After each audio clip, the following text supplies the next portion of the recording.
Srinath Reddy Mittapalli YouTube ఛానల్కి స్వాగతం. అందరికీ నమస్కారం. నేను మీ శ్రీనాథ్ రెడ్డి మిట్టపల్లి. ఇవాళ తరకు వచ్చి ఆగస్టు 6, 2024 సంవత్సరం. ఇవాళ ముఖ్యాంశాలకు వచ్చినట్లయితే కువైట్ మున్సిపాలిటీ డిపార్ట్మెంట్లో పనిచేసేటువంటి ఉన్నత స్థానాల్లో పనిచేస్తున్నటువంటి విదేశీయులు ఎవరైతే ఉంటారో అలాంటి వారిని వారి యొక్క ఉద్యోగాల నుంచి తొలగించడానికి రెడీ అయింది కువైట్కి సంబంధించినటువంటి మున్సిపాలిటీ. కువైట్ మున్సిపాలిటీ డిపార్ట్మెంట్లో ఎవరైతే గ్రాడ్యుయేషన్ కలిగి ఉండి ఉన్నత స్థానాల్లో పనిచేస్తుంటారో, అంటే ఉదాహరణకు మనం చూసుకున్నట్లయితే ఇంజనీర్స్గా కానీ, లీగల్ అడ్వైజర్స్గా కానీ, అలాగే ఆడిటర్స్, ఇలాంటి వాటిల్లో పనిచేస్తున్నటువంటి వాళ్ళు ఎవరైతే ఉంటారో అలాంటి వారిని వారి యొక్క పదవుల నుంచి 3 రోజుల్లోగా తొలగించాలని చెప్పేసి నిర్ణయమైతేగా తీసుకుంది. అయితే అందులో పనిచేస్తున్నటువంటి గ్రాడ్యుయేషన్ సర్టిఫికేట్ లేకుండా కింద స్థాయి ఉద్యోగాలు చేస్తుంటారు చూడండి, అంటే తక్కువ జీతానికి పనిచేసే వాళ్ళు ఉంటారు చూడండి, వారికి సంబంధించిన ప్రస్తావన అయితే రాలేదు. కానీ ఉన్నత స్థానాల్లో పనిచేసేటువంటి వాళ్ళు ఎవరైతే ఉంటారో అలాంటి వారు, మరియు మంత్రి కార్యాలయంలో పనిచేసేటువంటి వాళ్ళు కూడా ఎవరైతే ఉన్నత స్థానాల్లో పనిచేసేటువంటి విదేశీయులు ఉంటారో, ఇవన్నీ కువైట్కి సంబంధించిన వాళ్ళు కాదు, కేవలం ప్రవాసీయులు, అలాంటి వారిని లక్ష్యంగా చేసుకుని రానున్న 3 రోజుల్లో వారి యొక్క ఉద్యోగాల నుంచి వారిని తొలగించబోతున్నట్లు తెలియజేస్తున్నారు. అంటే మున్సిపాలిటీ రంగంలో ఇకపైన ఉన్నత స్థానాల్లో ప్రవాసీలు ఎవరు కానీ ఉండడానికి లేదు, కేవలం కువైట్కి సంబంధించిన పౌరులకు మాత్రమే ఆ అర్హత కలిగి ఉంటుంది. ఈ నిర్ణయం ప్రకారం మనకు అర్థమవుతుంది. అయితే ఇలాంటి ఉద్యోగాల్లో ఏ దేశానికి సంబంధించిన వాళ్ళు ఎక్కువ ఉన్నారు అనేసి అంటే ఈజిప్ట్ దేశానికి సంబంధించిన వాళ్ళే ఎక్కువ శాతం మంది ఉన్నారు. మన భారతదేశానికి సంబంధించిన వాళ్ళు అయితే కనుక చాలా తక్కువ, కానీ ఈజిప్ట్కి సంబంధించిన వాళ్ళే ఎక్కువ మంది ఉన్నారు. వారందరూ కూడా వారి యొక్క ఉద్యోగాల్ని కోల్పోనున్నారు. నిన్నటి వీడియోలో మనం చెప్పుకున్నాం కదా, కువైట్లోని సంస్థలు లేదంటే కంపెనీల్లో మేనేజింగ్ పార్ట్నర్గా కానీ లేదంటే పార్ట్నర్గా కానీ ఉండాలి అంటే వాళ్ళు తప్పనిసరిగా 19వ నంబర్ వీసా కలిగి ఉండాలి, ఆర్టికల్ 19ని కలిగి ఉండాలి అని చెప్పేసి చెప్పుకున్నాం కదా. అయితే ఈ నిర్ణయం వీళ్ళు తీసుకున్న తర్వాత సుమారుగా ఒక 10,000 మంది వరకు ప్రవాసీలు, అందులో మన భారతదేశానికి సంబంధించిన వాళ్ళు కూడా చాలామంది ఉన్నారు, వాళ్ళు తప్పనిసరిగా 18వ నెంబర్ నుంచి 19వ నెంబర్కి మార్చుకోవాల్సినటువంటి అవసరం అయితే ఉంది. ఇప్పటికే కువైట్ గవర్నమెంట్ ఏం చేసిందంటే సుమారుగా 45,000 మందికి సంబంధించినటువంటి ఈ బిజినెస్ వీసా లైసెన్స్లు ఏవైతే ఉన్నాయో వాటిని రద్దు చేసినట్టు తెలియజేస్తున్నారు, అంటే తాత్కాలికంగా రద్దు చేసినట్లు తెలియజేస్తున్నారు. ఎప్పుడైతే వాళ్ళందరూ వారికి సంబంధించినటువంటి ఆర్టికల్స్ని చేంజ్ చేసుకుంటారు, సూన్ నుంచి అంటే 18 నెంబర్ నుంచి 19కి ఎప్పుడైతే మార్చుకుంటారో 18వ నెంబర్ నుంచి 19వ నెంబర్కి, అప్పుడు వాళ్ళకి మళ్ళీ తిరిగి వారి యొక్క బిజినెస్ లైసెన్స్ కనుక పునరుద్ధరించడం జరుగుతుంది. సో ప్రస్తుతానికి తాత్కాలికంగా ఒక 45,000 మందికి సంబంధించినటువంటి బిజినెస్ లైసెన్స్లు అనేటువంటిది తాత్కాలికంగా రద్దు చేశారు. సుమారుగా 10,000 మంది అయితే కనుక మార్చుకోవాల్సిన అవసరం అయితే కనుక ఏర్పడుతుందని చెప్పేసి తెలియజేస్తున్నారు. కువైట్లో మీరు ఏదైనా ఒక ఈవెంట్ని నిర్వహించాలనుకుంటున్నారా? అయితే కొన్ని నిబంధనలు మీరు తప్పనిసరిగా తెలుసుకోవాల్సి ఉంటుంది. కువైట్ గవర్నమెంట్ నుంచి తప్పనిసరిగా దానికి సంబంధించినటువంటి అనుమతులు అయితే కనుక ఉండాలి. లేకపోతే ఏం జరుగుతుందో తెలిసిన దానికి సంబంధించిన ఒక వార్త అయితే కనుక చెప్తాను చూడండి. శ్రీలంకకు సంబంధించిన వాళ్ళు కువైట్లో ఒక ఈవెంట్ని నిర్వహించారు ఈ నెల 2వ తారీఖున, అనగా శుక్రవారం రోజున.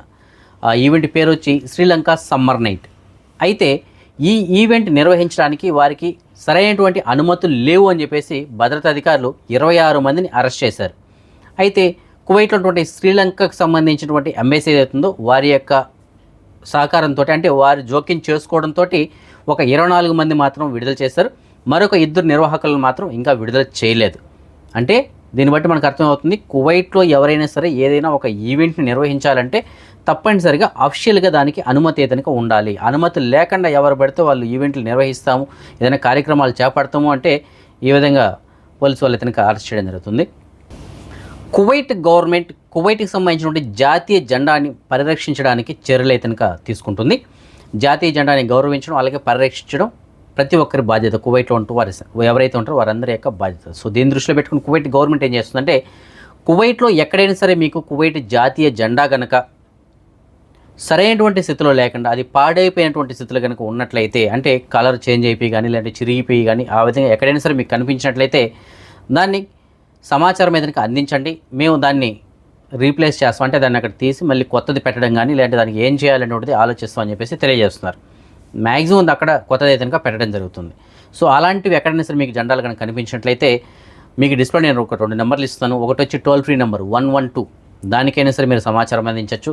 లేదంటే వాట్సాప్ నెంబర్ ఉంది, ఆ వాట్సాప్ నెంబర్కైనా సరే మీరు ఫోటో తీసి కనుక పెట్టినట్లయితే వాళ్ళు దానిపైన చర్యలు అయితే కనుక తీసుకోవడం జరుగుతుంది. సో ఇది కువైట్లో ఉన్న వాళ్ళు, కువైట్కి సంబంధించిన పౌరులు కావచ్చు, ప్రవాసులు కావచ్చు, ఎవరైనా సరే సమాచారం అయితే అందించవచ్చు. దీని గురించి మీరు ఎవరికైనా భయపడాల్సిన అవసరం లేదు. ఏదైనా మెసేజ్ పెడితే మనల్ని ఏమన్నా అంటారేమో అని చెప్పేసి గవర్నమెంటే అడుగుతుంది. మీకు అలాంటివి ఎక్కడైనా కనిపిస్తే మాకు సమాచారం అందించండి, దానిపైన మేము చర్యలు తీసుకోవడం జరుగుతుంది. అంటే ఆ జెండాని మేము తీసి వేరేది రీప్లేస్ చేయడం కానీ, లేదంటే దానికి ఏంటి ప్రత్యామ్నాయం ఉంటుంది మేము చూస్తామని చెప్పేసి తెలియజేస్తున్నారు. కాబట్టి మీకు ఎక్కడైనా సరే అలాంటి జెండాలు కనుక కనిపించినట్లయితే మీరు డిస్ప్లే నెంబర్లకి సమాచారం అందించగలరు. కువైట్లో మీరు ఉద్యోగం చేస్తున్నారా? అందులోనూ మీరు ఒక కంపెనీలో కానీ, లేదంటే ఏదైనా సంస్థలో కానీ పనిచేస్తున్నారు, లేదంటే ఒక షాప్లో కానీ ఎక్కడైనా సరే పనిచేస్తున్నారు. అయితే ఈ విషయాన్ని మీరు కొద్దిగా గమనించండి. ఇది ప్రతి ఒక్కరికి ఉపయోగపడే వార్త. అదేమిటంటే కువైట్కి సంబంధించినటువంటి సిఎస్సి అనగా సివిల్ సర్వీస్ కమిషన్ వాళ్ళు ఒక కొత్త నిర్ణయం తీసుకోవడం జరిగింది. సెప్టెంబర్ 1వ తారీఖు నుంచి ప్రతి ఒక్కరూ తప్పనిసరిగా వారి యొక్క వర్క్ ఐడి అనేటువంటిది ధరించాల్సి ఉంటుంది అని చెప్పేసి తెలియజేస్తున్నారు. అంటే ఐడి కార్డు అనేటువంటి తప్పనిసరిగా ధరించి ఉండాలంట. ఐడి కార్డు లేకపోతే కనుక వారిపైన చర్యలు తీసుకోవడం జరుగుతుందని చెప్పేసి తెలియజేస్తున్నారు. ఎవరైనా అధికారులు వచ్చినప్పుడు తప్పనిసరిగా ఐడి కార్డు అనేటువంటి వాళ్ళు అడగకముందే కనిపించేలాగా డిస్ప్లేలో ఉండాలి. అంటే వాళ్ళు ఐడి కార్డు అనేటువంటి ధరించాలి. జోబీకి పెట్టుకోవడం కానీ, లేదంటే మెల్ల వేసుకోవడం కానీ ఏదో ఒకటి ఉండాలి. అలాగని చెప్పి జోబీ లోపల కాదు, బయట డిస్ప్లే కనిపించేలాగా ఉండాలన్నమాట. అంటే ప్రతి ఒక్కరూ ఐడి కార్డు అయితే కనుక ధరించి ఉండాలి. అఫీషియల్ పని వేళలు అంటే వారి డ్యూటీలో ఉన్నప్పుడు తప్పనిసరిగా వారి యొక్క ఐడి కార్డు అయితే కనుక ధరించి ఉండాలి అని చెప్పేసి తెలియజేస్తున్నారు. అది ఎవరైనా కావచ్చు, కువైట్కి సంబంధించిన పౌరులు కావచ్చు, ప్రవాసీలు కావచ్చు, ఎవరైనా సరే ఒక కంపెనీలో కానీ, సంస్థలో కానీ, షాపుల్లో కానీ ఎక్కడైనా సరే పనిచేస్తున్నట్లయితే తప్పనిసరిగా ఐడి కార్డు అయితే కనుక ధరించి ఉండాలని చెప్పేసి తెలియజేస్తున్నారు. ఎవరికైనా లేకుండా ఉంటే దానికి సంబంధించినటువంటి యాజమాన్యం ఎవరైతే ఉంటారో వాళ్ళు తప్పనిసరిగా ఈ ఐడి కార్డును వారికి అరేంజ్ చేయాలని చెప్పేసి సమయం అయితే ఇచ్చారు. సెప్టెంబర్ 1వ తారీఖు లోపు అవన్నీ వాళ్ళు రెడీ చేసి సెప్టెంబర్ 1 నుంచి తప్పనిసరిగా ప్రతి ఒక్కరూ ఐడి కార్డులు అయితే కనుక ధరించాల్సి ఉంటుంది. కువైట్లో ఈ మధ్య కాలంలో ఫుడ్ పాయిజన్కి సంబంధించిన కేసులు కొద్దిగా ఎక్కువగా నమోదవుతున్నట్లు PAFN అనగా public authority for food and nutrition వాళ్ళు తెలియజేస్తున్నారు. వీళ్ళు కువైట్లోని వివిధ ప్రాంతాల్లో ఒక 5 ఆహార సంస్థలపైన దాడులు నిర్వహించారు. వాటిని సీజ్గట్ చేశారు, అంటే క్లోజ్ చేయడం జరిగింది. ఎందుకంటే అక్కడటువంటి ఆహార పదార్థాలు కొద్దిగా పాడైపోయినట్లు వీళ్ళు గుర్తించడం, అలాగే ఆ ఆహార పదార్థాల కారణంగా ఫుడ్ పాయిజన్ కూడా అవుతున్నట్లు వాళ్ళు గుర్తించి వాటిని సీజ్ చేయడం జరిగింది. జనరల్గా వీళ్ళు ఏం చేస్తారంటే ఏదైనా ఒక ఆహార సంస్థలకు వెళ్ళి తనిఖీలు నిర్వహించినప్పుడు అక్కడ ఏదైనా కీటకాలు ఉన్నా, లేదంటే అక్కడ ఉన్న ఆహార పదార్థాలు ఏదైనా పాడైపోయినటువంటి స్థితిలో ఉన్నా వాటి శాంపిల్స్ తీసుకొని వీళ్ళు ల్యాబ్ పంపించడం జరుగుతుంది. ల్యాబ్లో అవి కనుక పాడైపోయినట్టు గుర్తించినట్లయితే వీళ్ళు వెంటనే ఏం చేస్తారంటే దాన్ని సీజ్ చేయడం, అలాగే జరిమానా కూడా విధించడం జరుగుతుంది. జరిమానా ఎంత ఉంటుందో తెలిసిన మినిమం అంటే 500 దినార్ల నుంచి 50,000 దినార్ల వరకు జరిమానా ఉంటుంది. అలాగే ఆ షాప్ని కూడా క్లోజ్ చేస్తారనమాట. సో ఆ విధంగా వాళ్ళు చర్యలు తీసుకోవడం జరుగుతుంది. సో ఏదైనప్పటికీ ఒక 5 షాపులను ప్రస్తుతానికి వీళ్ళు క్లోజ్ చేసినట్లు తెలియజేస్తున్నారు. కువైట్కి సంబంధించినటువంటి స్పెషల్ సెక్యూరిటీ డిపార్ట్మెంట్ వాళ్ళు కువైట్లోని సెంట్రల్ జైల్లో ఆకస్మిక తనిఖీలు నిర్వహించారు. ఈ తనిఖీల్లో మాదక ద్రవ్యాలు, సెల్ ఫోన్లు, అలాగే మారణాయుధాలను కూడా వీళ్ళు స్వాధీనం చేసుకోవడం జరుగుతుంది. అంటే ఈ చాకులు ఇలాంటివి ఉంటాయి కదా, అవి, అలాగే సెల్ ఫోన్లు, ఛార్జర్లు, వీటితో పాటు మాదక ద్రవ్యాలు అంటే గంజాయి, మాత్రలు, ఇలాంటివన్నీ కూడా వాళ్ళు స్వాధీనం చేసుకోవడం జరుగుతుంది. అలాగే ఎవరైతే వీటిని కలిగి ఉన్నారో వారిపైన చట్టపరమైన చర్యలు తీసుకుంటామని చెప్పేసి తెలియజేస్తున్నారు. నిన్న రాత్రి దుబాయ్ నుంచి కువైట్కి బయలుదేరినటువంటి కువైట్ ఎయిర్వేస్ విమానం బయలుదేరినటువంటి కొన్ని క్షణాల్లోనే తిరిగి మళ్ళీ దుబాయ్లో ల్యాండ్ అయింది. దానికి గల కారణం ఏమిటంటే ఆ విమానంలో కొద్దిగా సాంకేతిక లోపం తలెత్తడంతో పైలట్ వెంటనే ప్రయాణికులకు సేఫ్టీ దృష్టిలో పెట్టుకొని వెంటనే తిరిగి మళ్ళీ దుబాయ్ ఎయిర్పోర్ట్లోనే ల్యాండ్ చేయడం జరిగింది. అయితే ప్రయాణికులకు కానీ, సిబ్బందికి కానీ, ఎవరికి కానీ ఎలాంటి నష్టం కానీ జరగలేదు, ఎలాంటి గాయాలు కానీ అవ్వలేదని చెప్పేసి తెలియజేస్తున్నారు.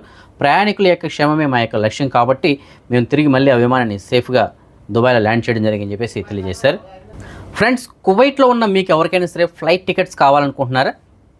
ఇండియాకి వెళ్ళడానికి కానీ, లేదంటే ఇండియా నుంచి ఎవరైనా కువైట్కి వస్తుంటే వారికైనా సరే ఫ్లైట్ టికెట్స్ కావాలనుకుంటున్నారా? అయితే మీకు నేను డిస్ప్లేలో ఒక 2 నెంబర్లు ఏదైనా ఇస్తాను. ఈ 2 ట్రావెల్స్ వాళ్ళు కూడా మన తెలుగు వాళ్ళకి సంబంధించిన వాళ్ళే కువైట్లో ఉంటారు.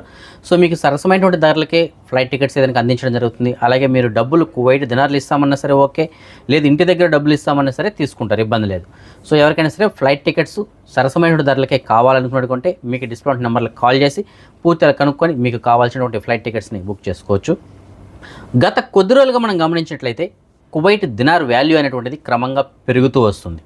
దినార్ వాల్యూ పెరిగింది అనేసి అంటే దాని అర్థం ఏమిటి? మన భారతదేశం యొక్క రూపీస్ వాల్యూ అనేటువంటిది కొద్దిగా తగ్గిందని చెప్పేసి మనం చెప్పుకోవాలి. ప్రస్తుతానికి ఒక కువైటీ దినార్ వాల్యూ ఎంత ఉందో తెలిసిన మన భారతదేశం రూపీస్లో సుమారుగా $274.04 ఉంది. సో కువైట్ చరిత్రలోనే ఇంతటి ధర అయితే ఎప్పుడు రాలేదు దినార్కి. సో మన భారతదేశం రూపీస్ వాల్యూ అయితే తగ్గిపోయింది.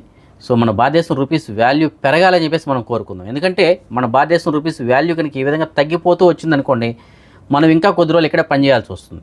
మన రూపీస్ వాల్యూ ఎప్పుడైతే పెరుగుతుందో అప్పుడు మనం ఇంటికి వెళ్ళినా సరే మన రూపీస్ వాల్యూ పెరిగినప్పుడు మనం ఇంటి దగ్గర ఇక్కడికి వచ్చేటువంటి పని లేకుండా అక్కడే పని చేసుకోవడానికి అవకాశం ఉంటుంది. అంటే మనం ఆర్థికంగా డెవలప్ అయ్యాయని చెప్పేసి దాని అర్థం. సో ఈ విధంగా వాల్యూ కనుక తగ్గింది అనుకోండి, మన భారతదేశం ఆర్థికంగా కొద్దిగా దిగజారుతుందని చెప్పేసి దాని అర్థం. సో అలా దిగజారకూడదు కదా, కాబట్టి మన భారతదేశం రూపీస్ వాల్యూ మళ్ళీ పెరగాలని చెప్పేసి మనం కోరుకుందాం. సో ఏదైనప్పటికీ ప్రస్తుతానికి ఒక కువైటీ దినార్ వాల్యూ మన భారతదేశం రూపీస్లో 274 రూపాయలకి అయితే కనుక ఉంది. అదే బంగారం విషయానికి వచ్చినట్లయితే బంగారం ధరలు మాత్రం క్రమంగా తగ్గుతూ వస్తున్నాయి. ప్రస్తుతానికి కువైట్లో ఉన్న మాలియాలో ఉన్నటువంటి సూకుల్వతిలో ఉన్న షాప్ నెంబర్ 121లో ఉన్నటువంటి ఎఫ్కే జ్యువెలర్స్ వాళ్ళు మనకు అందించిన సమాచారం మేరకు 22 క్యారెట్ల బంగారం ప్రస్తుతానికి 1 గ్రామ్ ధర 21 దినార్ల 907 పిలుసు ఉంది. అది 24 క్యారెట్ల బంగారం ఉన్న బిస్కెట్ రూపంలో బంగారం ప్రస్తుతానికి 1 గ్రామ్ ధర 23 దినార్ల 890 పిలుసు ఉంది. మన భారతదేశంలో కూడా బంగారం ధర 1 గ్రామ్ పైన సుమారుగా 80 రూపాయలకు పైగా అయితే కనుక తగ్గింది. వెండి ధర అయితే 3 రూపాయలకు పైగా తగ్గింది, 3.5 రూపాయలు అయితే కనుక తగ్గింది. సో ఇవి ఫ్రెండ్స్ ప్రస్తుతానికి అప్డేట్స్. రేపు రాత్రి 9 గంటలకు వచ్చే వీడియోలో మరిన్ని అప్డేట్స్ కలుసుకుందాం. అంతకు సెలవు. జై హింద్.